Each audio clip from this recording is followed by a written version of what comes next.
ఒక ప్రోగ్రామ్ ఉంది, అవి మాట్లాడిపోతారు ముందు, తర్వాత మేమందరం మాట్లాడతాము.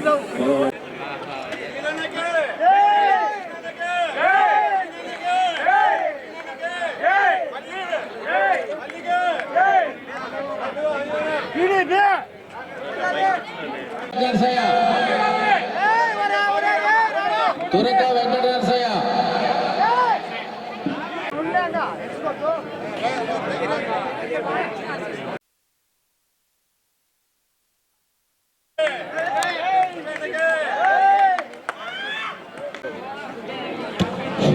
డి రమేష్ తమిళ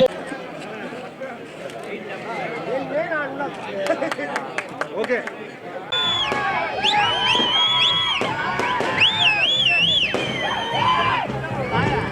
మనకు ఎలక్షన్స్ ఉన్నాయి, సాధారణ ఎన్నికలు. పెద్ద ఎత్తున ప్రజలు ఈరోజు తెలుగుదేశం పార్టీలో చేరుతున్నారు. అలాగనే రేపు ఎలక్షన్లో వాళ్ళు చాలా నిర్భయంగా తెలుగుదేశం పార్టీకి సైకిల్ గుర్తు ఓటేసి ఎన్డీఏ కూటమిని గెలిపించి చంద్రబాబు నాయుడు గారి యొక్క అనుభవంతో రాష్ట్రాన్ని ముందుకు తీసుకుపోతారు. అలాగే కడప జిల్లా కూడా ఇక్కడ తెలుగుదేశం పార్టీ గెలుపు మనదే. ఈరోజు అంజద్ బాషా గారు 3rd ప్లేస్కి వస్తారనే భయంతో వణికిపోతున్నారు. ఈరోజు ముఖ్యంగా ఈరోజు గమనిస్తే ఈ ప్రోగ్రాం జరుగుతుందని చెప్పేసి కొంతమంది వైసీపీ కారుముకలు వచ్చి మా ప్రచార వాహనాల మీద దాడి చేయడము జరిగింది. పోలీస్ కంప్లైంట్ ఇస్తున్నాము, సదరు వ్యక్తి మీద కంప్లైంట్ రిజిస్టర్ చేయడం కూడా జరుగుతుంది. ఇంకా వైసీపీ ఆగడాలు వాళ్ళ దాడులను ఎదుర్కోవడానికి మేము సిద్ధంగా ఉన్నాము. ఈరోజు ఏ విధమైన ఇలాంటి చిల్లర చేష్టలు చేస్తే వాళ్ళు ట్రబుల్స్ ఫేస్ చేయాల్సి ఉంటుంది. చట్టము న్యాయం అనేది ఒకటి ఉంది. కడప జిల్లాలో 5 సంవత్సరాలు అది లేదని విధంగా మీరు విర్రవీగినారు. ఈసారి కొంచెం తట్టుకోండి. ఏమన్నా ఇట్లాంటి పిచ్చి వేషాలు వేసుకుంటే అనవసరంగా మీ యొక్క జీవితాలను నాశనం చేసుకోవడం అవుతుంది. మీకు కొన్ని కుటుంబాలు ఉంటాయి, అటు కుటుంబాలను ఇబ్బంది పెట్టుకోవద్దండి. సామరస్యపూర్వకంగా ప్రజలు ఓటేస్తారు, వాళ్ళకి ఆ స్వేచ్ఛనివ్వండి. ఈరోజు మీ ప్రభుత్వం తిరస్కరణకు గురైపోయింది, వైసీపీ ప్రభుత్వము. కాబట్టి ప్రజల యొక్క వాళ్ళ ఆలోచనకు విలువనిచ్చి, వాళ్ళ యొక్క ఓటుకు విలువ ఇచ్చి, ప్రజల యొక్క ప్రజాస్వామ్యానికి విలువ ఇచ్చి వేరే పార్టీలు కూడా ప్రోగ్రాంలు చేసుకుంటారు. ఆ పార్టీ కూడా అభిమానులు ఉంటారు. ఆ పార్టీ విజయం సాధిస్తుందనేది ఒప్పుకొని మీరు తప్పకుండా కొంచెము శాంతంగా ఉంటే చాలు. ఇలాంటి వేషాలు వేస్తే మాత్రం కంప్లైంట్ రిజిస్టర్ చేసి మీ మీద కఠిన యాక్షన్స్ తీసుకోవడం అయితే జరుగుతుంది.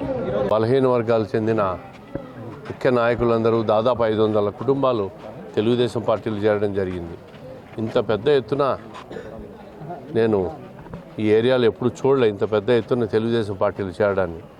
అంటే ప్రభుత్వం మీద, వైఎస్ఆర్ కాంగ్రెస్ ప్రభుత్వం మీద, జగన్మోహన్ రెడ్డి గారి పనితీరు మీద, లోకల్ ఎమ్మెల్యే పనితీరు మీద విసిగి వేసారిపోయి ఈరోజు మళ్ళీ చంద్రబాబు నాయకత్వంలో అధికారం రావాలని చెప్పి కోరుకుంటూ ఉన్నారు. నిన్న ఒక తుస్సుమనిపించే మేనిఫెస్టో రిలీజ్ చేసినాడు జగన్మోహన్ రెడ్డి గారు.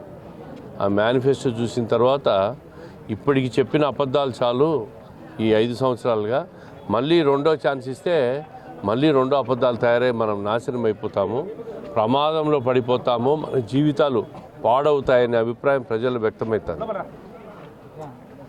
ఎన్నికలు ఎప్పుడు వచ్చినా కూడా 13వ తేదీ తెలుగుదేశం పార్టీకి ఓటేసి గెలిపించడానికి ప్రజలందరూ సిద్ధంగా ఉన్నారు.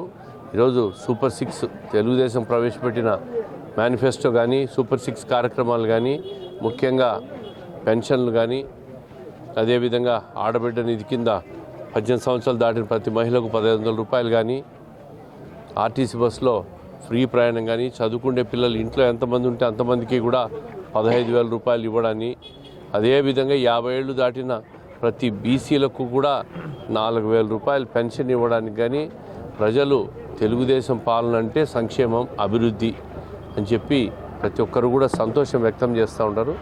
ఎన్నికల్లో ఖచ్చితంగా తెలుగుదేశం పార్టీకి వీళ్ళు పట్టం కట్టడం ఖాయం. కడపలో ఎమ్మెల్యే, ఎంపీ ఇద్దరు కూడా తెలుగుదేశం పార్టీ అభ్యర్థులు ఖచ్చితంగా గెలుస్తారు.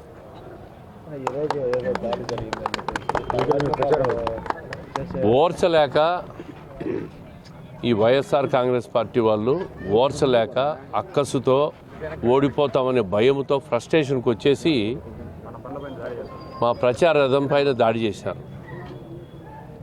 ఇట్లా దాడులకు ఎవరు భయపడరు, ఆ దాడులు ఏమీ చేయలేవు. ప్రజల్లో వస్తున్న మీ వ్యతిరేకతతో సునామీ మాదిరి కడప ఎమ్మెల్యే కొట్టుకుపోతాడు. సునామీలో కొట్టుకుపోతాడు, 3వ స్థానానికి చేరుకుంటాడు. ఓకే